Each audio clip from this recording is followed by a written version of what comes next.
talking to Kathryn, one of our speakers. Kathryn, would you like to introduce yourself? I'd love to. My name's Kathryn Waddington, and I'm here from London, where I'm the head of psychology at the University of Westminster. Kathryn, what role does gossip play in an organisation? I think it plays many roles. People have described it as the social glue that keeps people together. It is a very important form of communication, and I think it also helps people relate to each other. It builds friendships, and also it can sometimes provide a little bit of light relief and humour, particularly when we're working in busy times and stressful times. We tend to think of gossip as quite a negative thing. Can gossip ever be positive for an organisation? I think it can. Going back to what I said previously, it builds relationships, it helps teams work more effectively together, particularly if people trust each other. So I think it's good for working relationships. It's also sometimes quite an important indicator of what is really going on in the organisation. You often have the kind of formal reality, but often beneath the surface things are quite different. So, are there things that organisations can do to benefit from the positive impact of gossip?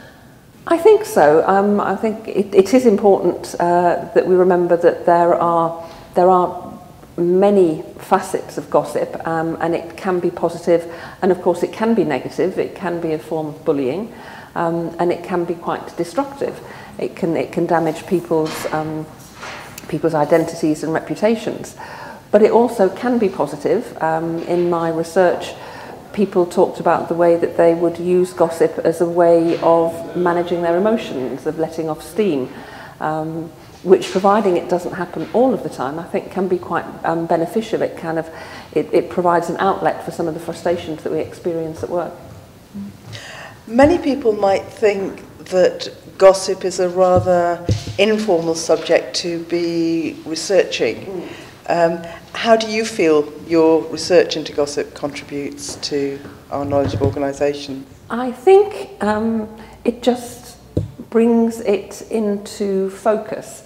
The theme for this particular WorkLab has been voice and silence, and I think for a long time gossip as a form of communication has been silenced and not necessarily heard, and therefore a lot of things that should come to the surface just remain below the surface.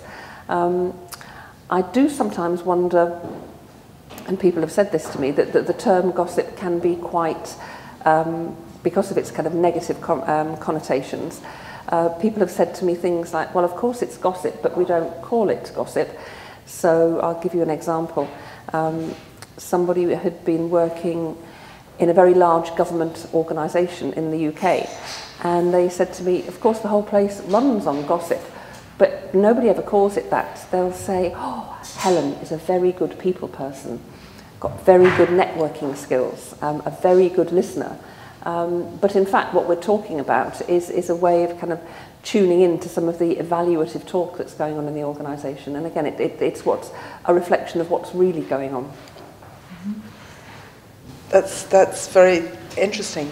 So, in the course of your research, were there any particular findings that really intrigued you or surprised you? Yes, I've just come from a workshop at the WorkLab this morning to do this very short talk, where we're talking about gendered conversations. And it is a myth that women gossip and men talk. But again, men are more likely to use different words. So they might say things like, we need to have a debriefing after that meeting. And what really interested me was when I interviewed men about their experience of gossip, they would say things to me a bit like women used to say in the kind of, in the kind of 80s and 90s. Women used to say, oh, I'm not a feminist, but. And men would say to me, well, of course I don't gossip, but I'll see if I can help you with your research. And often their interviews would last much, much longer, and it was almost like they were given it became legitimate because I was doing my research in the academic discipline of psychology at the University of London. That gave it legitimacy. And I think now that there are a number of us internationally who are doing work around gossip, and we're getting things published, like my book, Gossip and Organisation, sorry to give it a plug, which is kind of legitimising the topic of gossip. And are there things that you do differently in your role as a manager because of what you know from your research about gossip? Yes, I think it's important to acknowledge that a position in the organisation does impact upon how much gossip reaches your ears or eyes. So therefore it's important to have good listening skills and ensure that you have an open manner so that people feel if there are things that are being gossiped about that say, for example, me as a head of department and a manager would need to know, then they'll come and tell me, and I'm open to that. Thank you. You mentioned your book about gossip. Mm-hmm. Are there any other resources that people could look at if they're interested in taking this topic a bit further?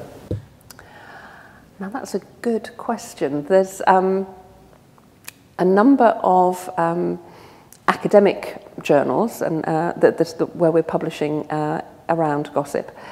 But interesting, this is a very practitioner-focused WorkLab, and that the kind of practitioner and manager literature has tended to overlook and ignore gossip. So at the moment, there isn't actually a huge amount that's out there. I guess what's important is that people should act as their own resource and have an open mind. And I've used the term in my book, reflexive gossip, which is mindful attention to everyday talk, the things that we hear around us. And one of the things that I think is important, because of the negative aspects of gossip, of its potential to harm, is that people think about the ethical dimensions of gossip and think about kind of what gossip either they themselves engage in or that they hear, and then think, well, what am I going to do with this information now?